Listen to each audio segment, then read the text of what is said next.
नमस्कार दोस्तों, मैं विकास आप लोगों का स्वागत करता हूं आपके अपने यूट्यूब चैनल एजी स्टडी में। दोस्तों, आज से हम लोग स्टार्ट करने जा रहे हैं प्राचीन इतिहास। प्राचीन इतिहास का यह पहला लेक्चर होगा जिसमें हम पाठ्यक्रम को कवर करेंगे, यानी कि हम देखेंगे कि हमें किन किन अध्यायों का अध्ययन करना है और वह हमारे परीक्षा की दृष्टि से कितना उपयोगी है। चलिए दोस्तों, हम लोग स्टार्ट करते हैं पाठ्यक्रम। मैं उससे पहले आप लोगों से एक रिक्वेस्ट करना चाहता हूँ कि प्लीज़ दोस्तों इस चैनल को सब्सक्राइब करें और बेल आइकन प्रेस करें ताकि आपके पास हर एक नोटिफिकेशन पहुंचे और आप इस वीडियो के लाभ उठा सकें। चलिए दोस्तों, हम पाठ्यक्रम की तरफ बढ़ते हैं। पाठ्यक्रम की तरफ देखते हैं तो पहला अध्याय जो है वो प्रागैतिहासिक काल है। प्रागैतिहासिक काल की यदि बात की जाए तो इसको यदि परिभाषित करने की बात करें तो हम पाते हैं कि इतिहास की जो पहली अवस्था थी उसी को हम प्रागैतिहासिक काल कहते हैं। ठीक, इतिहास की जो पहली अवस्था थी उसी को हम क्या कहते हैं? प्रागैतिहासिक काल कहते हैं। यदि इसे और अच्छे से समझने का प्रयास करें, यानी कि वैज्ञानिक दृष्टिकोण से देखें, तो इस काल अवधि में पाए जाने वाले अवशेष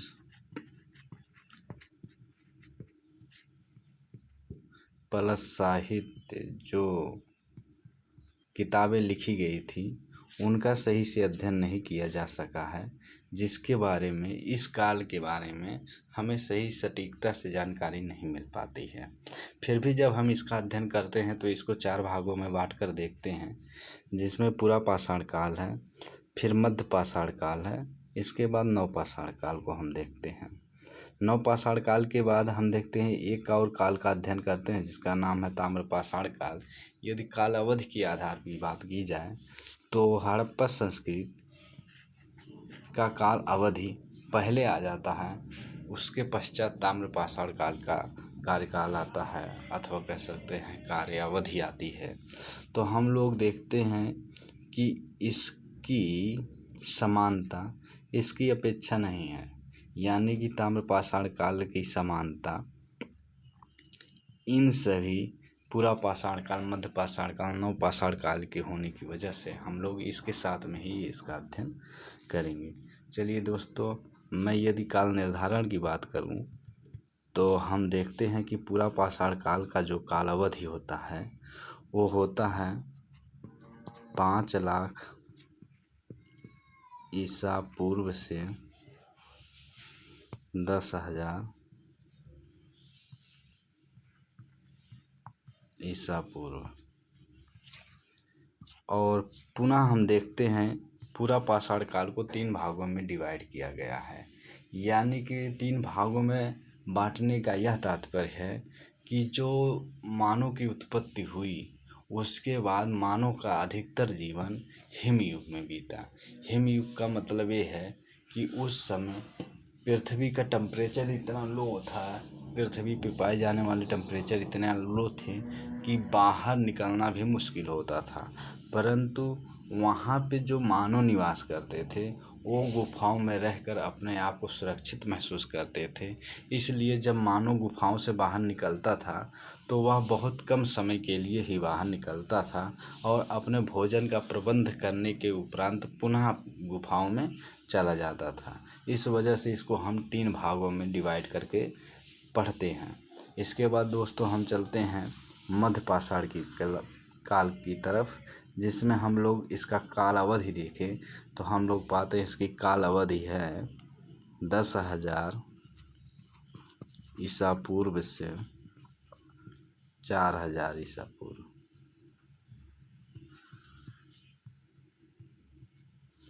दोस्तों, इस परिवृत्ति में देखते हैं तो मानव तब तक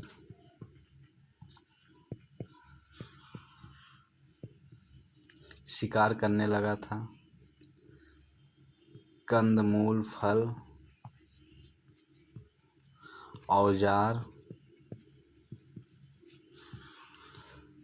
इत्यादि का निर्माण करने लगा था। तो एक प्रकार से बात करें कि अब मानव पहले की अपेक्षा कुछ ज़्यादा कार्य करने लगा था, यानी कि कह सकते हैं कि कुछ ना कुछ जलवायु परिवर्तन भी हुआ रहा होगा।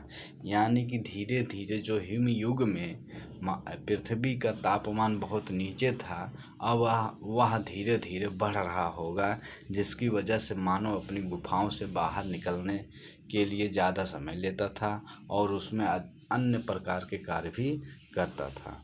चलिए दोस्तों, हम अगली विधा की तरफ चलते हैं। तो हम लोग देखते हैं कि अगला जो चैप्टर होगा उसी का एक खंड, जिसमें है नवपाषाण काल। नवपाषाण काल की बात करें तो हम देखते हैं इसका कार्यकाल, तो इसमें मिलता हम लोगों को 4000 ईसा पूर्व से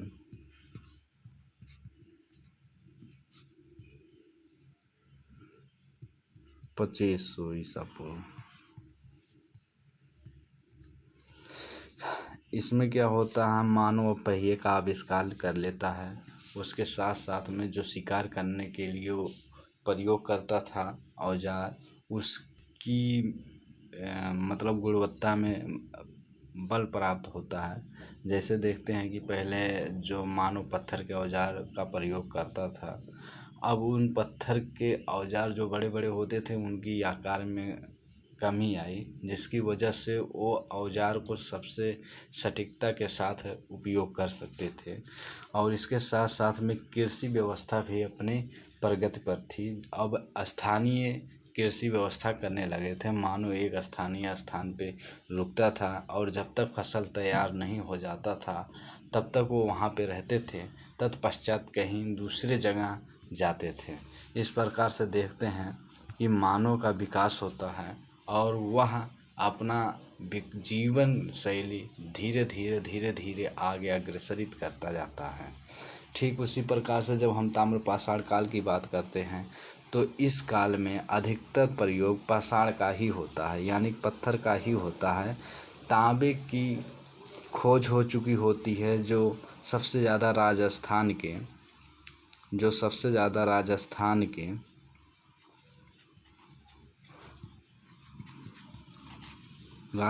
के खेतरी से प्राप्त होता था। इसमें क्या होता था कि तांबे और पत्थर के उपयोग के कारण इस काल को हम लोग ताम्रपाषाण काल की संज्ञा देते हैं। तो इसका भी हम लोग अध्ययन करेंगे, उसमें से उनकी प्रवृत्तियों का अध्ययन करेंगे। अब शिकार करना कितना आसान हो जाता है, कृषि कार्य को करना कितना आसान हो जाता है, इसके बारे में भी हम लोग जानकारी लेंगे। चलिए दोस्तों, अब हम लोग चलते हैं अगले चैप्टर की तरफ, जिसका नाम है हड़प्पा संस्कृति। हड़प्पा संस्कृति क्या थी, यदि इसका काल निर्धारित करते हैं तो हम पाते हैं हड़प्पा काल की काल संस्कृति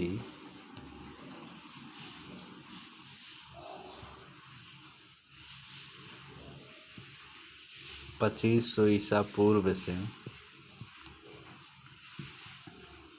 1900 ईसा पूर्व। एनसीईआरटी की बात करें, मिलता है 2350 ईसा पूर्व से 1750 ईसा पूर्व। यानी कि हड़प्पा संस्कृति काल अवधि ताम्रपाषाण काल की काल अवधि से ज़्यादा पहले की है। यानी कि हम कह सकते हैं जो ताम्रपाषाण काल की काल अवधि थी वो 2000 ईसा पूर्व से 1500 ईसा पूर्व के बीच थी, लेकिन हड़प्पा संस्कृति की काल अवधि 2500 ईसा पूर्व से लगभग 1900 ईसा पूर्व मान लेते हैं थी। तो यानी कि इस प्रकार से देखें तो हड़प्पा संस्कृत पहले आता है, उसके बाद ताम्रपाषाण संस्कृत आता है। लेकिन जब हम अध्ययन करते हैं तो हम ताम्रपाषाण काल को प्रागैतिहासिक काल के साथ में ही रख के अध्ययन करते हैं।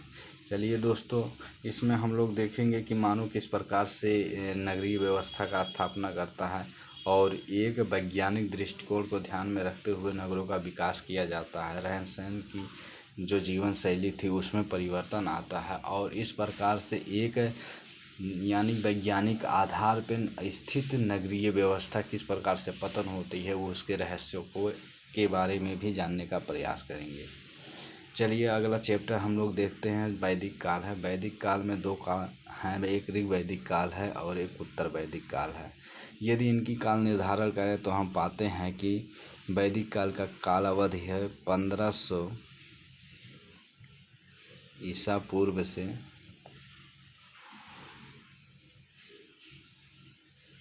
1000 ईसा पूर्व। इसके बाद उत्तर वैदिक काल की बात करें तो 1000 ईसा पूर्व से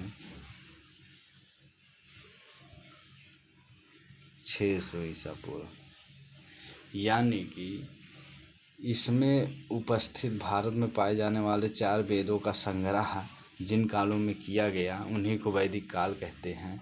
इसको 2 भागों में बांटने का तात्पर्य यह है कि जो ऋग्वैदिक काल की काल अवधि थी वह बड़ा था, इस वजह से इसको हम 2 भागों में बांट देते हैं अथवा बांट कर देखते हैं।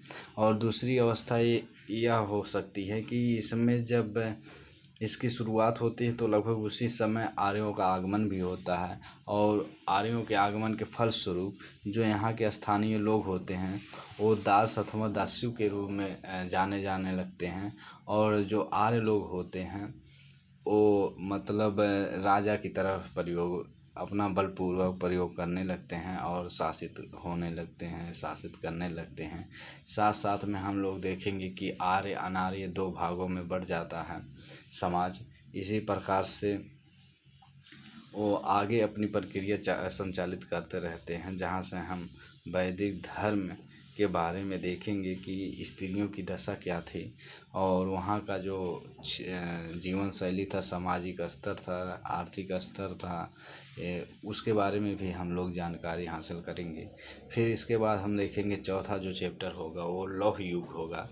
लौह युग की बात करें तो लौह यानी कि लोहे का युग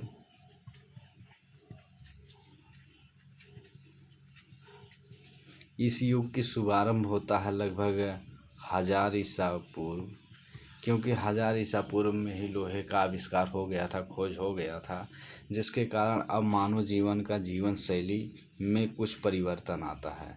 जो पहले तांबे की प्रक्रिया थी, तांबा थोड़ा नर्म होता है जिसकी वजह से अधिक वो खुदाई करने में असक्षम होता है। अब लोहे की खोज हो जाने की वजह से जो लोहे की धातु की बनाए जाते थे कुल्हाड़ी इत्यादि, वो काफ़ी कारगर होते थे और बड़े बड़े जंगलों को काटने में उनको आसानी होती थी, जिसके वजह से कृषि क्षेत्र का विस्तार काफ़ी बड़े क्षेत्रों में हो जाता था। इसके साथ साथ में शिकार करने में भी उनको सुलभता प्राप्त होती है। फिर देखते हैं लौह युग के कारण ही मगध सबसे बड़ा सम्राट के रूप में उभरता है, अपने चरमोत्कर्ष पे पहुंचता है। चरमोत्कर्ष पे पहुंचाने वाले शासक मौर्य थे। मगध को क्या कारण था कि मौर्य सबसे अधिक शक्तिशाली हुए, इसके बारे में भी हम लोग देखेंगे कि यहाँ पे न केवल राजाओं की शक्तिशाली प्रवृत्ति थी अपितु उसके साथ में हम देखते हैं पर्यावरण का भी साथ था। उसके साथ में इनकी स्थिति की भी चर्चा करेंगे कि इनकी स्थिति क्या थी, उसमें प्राकृतिक सहयोग किस प्रकार से था कि ये अधिक शक्तिशाली साबित हुए और अन्य जो राजा थे इन पर आक्रमण नहीं कर सकते थे। उसी प्रकार से अब हम देखते हैं आगे बुद्ध काल अथवा जैन काल। अब इन दोनों में हम लोग 2 धर्मों को देखेंगे, अलग से अलग पढ़ेंगे, बौद्ध धर्म और जैन धर्म। उनके प्रवर्तक के बारे में पढ़ेंगे, उनकी प्रसार नीति के बारे में पढ़ेंगे, उनके संरक्षण के बारे में पढ़ेंगे कि किन राजाओं के संरक्षण से वो न केवल भारत में अपितु भारत के बाहर भी अपना विस्तार किया। इसके साथ हम देखते हैं जब उद्भव होता है 2 धर्मों का, तो धर्म की उत्पत्ति कहाँ से होती है। उनकी उत्पत्ति महाजनपदों में से 2 महान जनपद थे जिनके यहाँ से इनकी उत्पत्ति होती है। तो 16 महाजनपदों को पढ़ेंगे। यदि काल निर्धारण की बात की जाए तो ये आता है आपका 5वीं से 6वीं शताब्दी ईसा पूर्व। यदि मौर्य वंश की बात करें तो ये 4वीं शताब्दी ईसा पूर्व से 2री शताब्दी ईसा पूर्व, यानी कि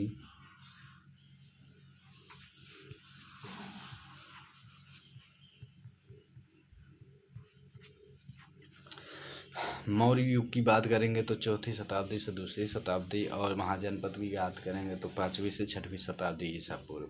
मौर्य साम्राज्य में हम लोग पढ़ेंगे कि इनकी सामाजिक, राजनीतिक, आर्थिक स्थिति क्या थी, और उसके यानी कि प्रवाह के बारे में भी देखेंगे कि किस प्रकार से वह पूरे भारत पर अपना स्थान सबसे प्रभुत्व शक्तिशाली राष्ट्र के रूप में रखा था। उसका विस्तार कहाँ कहाँ था, इसके बारे में भी हम लोग ध्यान से पढ़ेंगे, विशेषकर अशोक को।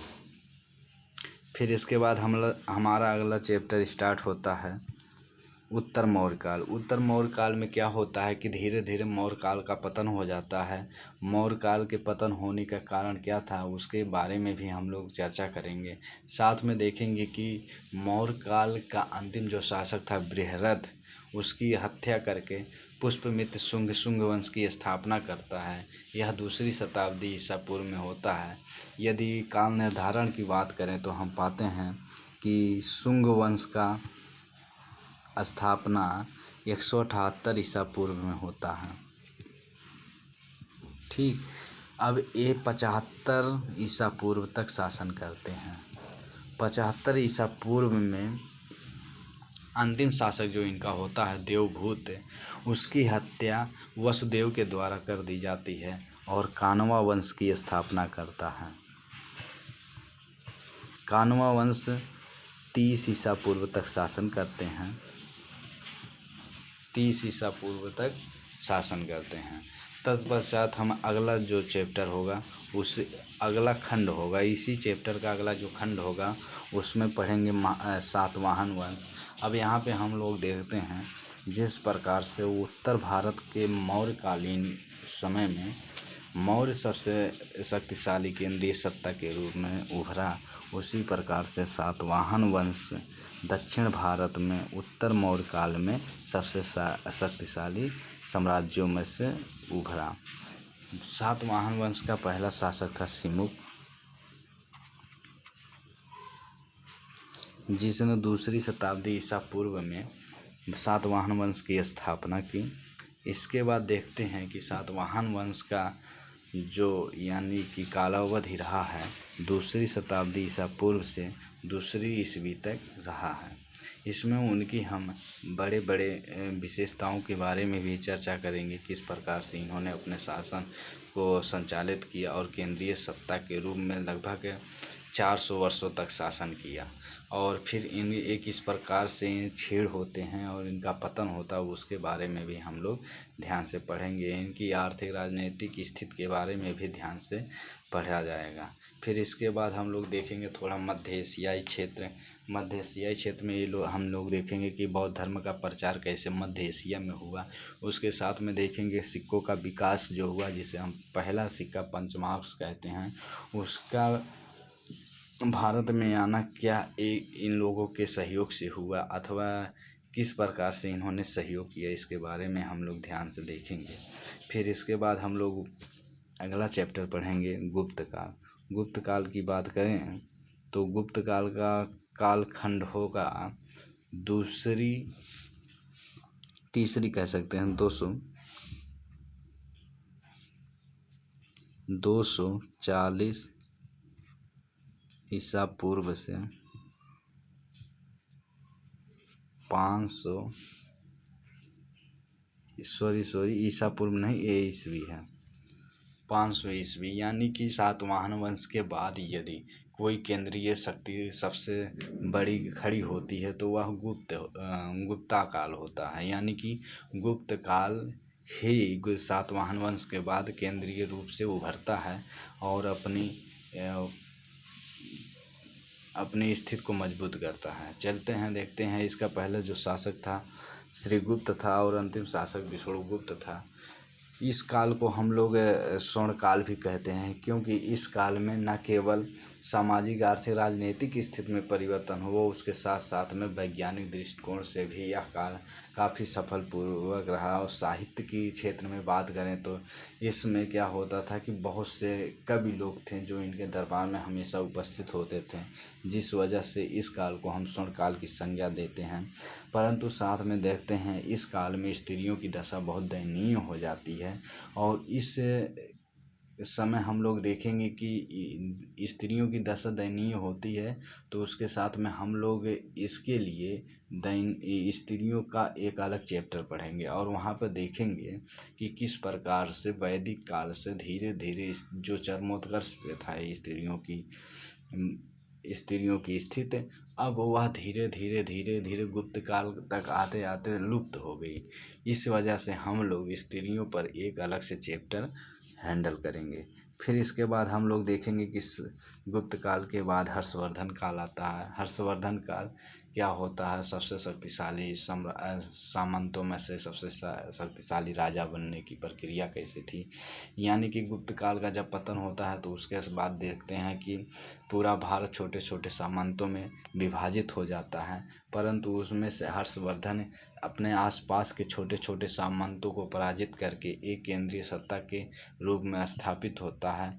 उसकी स्थापना की बात करें तो उसमें माना जाता है कि इसकी जो सैन्य शक्ति थी वह सबसे अधिक थी। उसकी तुलना मौर्यकालीन सैन्य शक्ति से की जाती है। और इसके साथ में हम उसके बारे में सामाजिक आर्थिक राजनीतिक स्थिति के बारे में पढ़ेंगे। साथ में हम पढ़ेंगे कि ह्वेनसांग ने इसके सापेक्ष में क्या कहा और उसने यहाँ पे भारत में आके क्या किया, बौद्ध धर्म के बारे में जानने का प्रयास किया और वो अपने बुक में क्या क्या हर्षवर्धन के बारे में कहा है। चलिए दोस्तों, हम अगला चैप्टर जो कंप्लीट करेंगे वो होगा दक्षिण भारत का इतिहास। दक्षिण भारत का इतिहास का जो पहला चैप्टर होगा हम लोगों का, वह होगा महापाषाण काल। महापाषाण काल की बात करें, जिस प्रकार से उत्तर भारत की बात करें तो उत्तर भारत में पाषाण काल था, उसी प्रकार से दक्षिण भारत में भी महापाषाण काल की शुरुआत होती है। जिस प्रकार से मानो वहाँ पे उत्तर भारत में पहले शिकार करता था छोटे छोटे, उसके साथ में कृषक नहीं था, केवल कंदमूल फल इत्यादि पर जीवित रहता था, उसी प्रकार से दक्षिण भारत में भी वही स्थिति थी। इसके बाद हम लोग देखते हैं कि महापाषाण काल का नामकरण कैसे महापाषाण काल हुआ। तो हम लोग देखेंगे कि इस युग में जो समाधान होता था, समाधान के साथ साथ में वहाँ पे बड़े बड़े पत्थरों को शव के किनारे रखा जाता था, जिसकी वजह से इस काल का नाम महापाषाण काल रखा गया है। यदि काल अवधि की बात करें तो 9वीं शताब्दी ईसा पूर्व से 4वीं शताब्दी ईसा पूर्व इसका काल निर्धारण किया गया। इसके बाद हम लोग पढ़ेंगे संगम काल। संगम काल में विशेष रूप से 3 डायनेस्टी का अध्ययन करेंगे, जिसमें चोल, पांड्या, केरल पुत्र हैं। चोल, पांड्या, केरल पुत्र का प्रभुत्व एक दूसरे पर स्वतः स्थापित होता रहता था। इसके साथ में हम लोग अगला जो चैप्टर होगा पढ़ेंगे पल्लव वंश। पल्लव वंश की यदि काल अवधि की बात करें तो 4वीं शताब्दी से 9वीं शताब्दी माना जाता है, परंतु इसके साथ में हम चालुक्य वंश की भी बात करेंगे, क्योंकि 6वीं शताब्दी से 8वीं शताब्दी की बात कर रहा है, जिसमें इन दोनों में भी टकराव की स्थिति देखने को मिलता है। उसके साथ में कुछ रिलेशन भी देखने को मिलते हैं। लेकिन यदि संगम साहित्य के पहले बिंदु की बात करें तो जो यहाँ पे चोल वंश है, चोल वंश की बात करें तो हम लोग देखते हैं कि चोल वंश का जो कार्यकाल होता है वो होता है 8वीं से 12वीं शताब्दी। यानी कि संगम साहित्य की बात करें तो संगम साहित्य जो 4वीं शताब्दी ईसा पूर्व से 12वीं शताब्दी ईसा पूर्व की घटनाओं का एक संगम है और इसमें 3 धर्मों का बड़ा सहयोग रहा है इसको लिखित प्रक्रिया देने के लिए। इसके बाद अब हम अध्ययन करेंगे, जानने का प्रयास करेंगे केवल कि किस प्रकार से जो उत्तर भारत का प्राचीन इतिहास है वो 7वीं शताब्दी ईसा पूर्व में समाप्त हो जाता है, और जबकि दक्षिण भारत का जब हम इतिहास पढ़ते हैं तो दक्षिण भारत का इतिहास लगभग 12वीं शताब्दी तक जाता है। इसका एक ही रीज़न है कि हम लोग कैसे काल निर्धारण करते हैं। सबसे पहले हम देखते हैं कि जो उत्तर भारत का प्राचीन इतिहास था वह हर्षवर्धन काल के आने के बाद धीरे धीरे सामंतों के काल में डिवाइड हो गया। पहला कारण ये रहा कि जो पहले एक केंद्रीय सत्ता स्थापित होती थी अब वह भी केंद्रीय सत्ता के रूप में विभाजित हो गया। दूसरी बात, अब हम देखते हैं शासन पद्धति करने की बात। तो जो पहले केंद्रीय अवस्था थी जहाँ पर किसी दूसरे से हस्तक्षेप नहीं करना पड़ता था, अब वहीं सामंती काल में धीरे धीरे एक दूसरे को अपने अधिकार क्षेत्र में लेने की बात होने लगती है। ठीक। और तीसरी बात, अब यहाँ पे भाषाओं का भी आदान प्रदान होने लगा था और अन्य क्षेत्रों में भी अन्य प्रकार की भाषाएं बोली जाने लगी थी। ठीक। अब इसके बाद हम लोग देखते हैं वही प्रक्रिया दक्षिण भारत में 12वीं शताब्दी में होती है। इस वजह से काल निर्धारण की बात करें तो हम दोनों जगह पे उत्तर भारत और दक्षिण भारत में भिन्न भिन्न स्थितियों को देखते हैं। यानी कि उत्तर भारत में 7वीं शताब्दी ईसा पूर्व में ये प्राचीन इतिहास समाप्त हो जाता है, जबकि दक्षिण भारत की बात करें तो 12वीं शताब्दी तक चलता रहता है इतिहास। चलिए दोस्तों, अब यहाँ पे हम लोगों का कंप्लीट होता है पाठ्यक्रम। इसके बाद नेक्स्ट लेक्चर में हम लोग पढ़ेंगे कि इतिहास के स्रोत क्या हैं, किस प्रकार से हम उनका अध्ययन करते हैं, उसके आधार पे हमारा अगला लेक्चर होगा। धन्यवाद दोस्तों, आप लोगों का बहुत सहयोग मिला, उसके लिए धन्यवाद। कृपया चैनल को सब्सक्राइब करें और बेल आइकन प्रेस करें ताकि हर नोटिफिकेशन आपको आसानी से प्राप्त हो और आप इसका लाभ उठा सकें। धन्यवाद।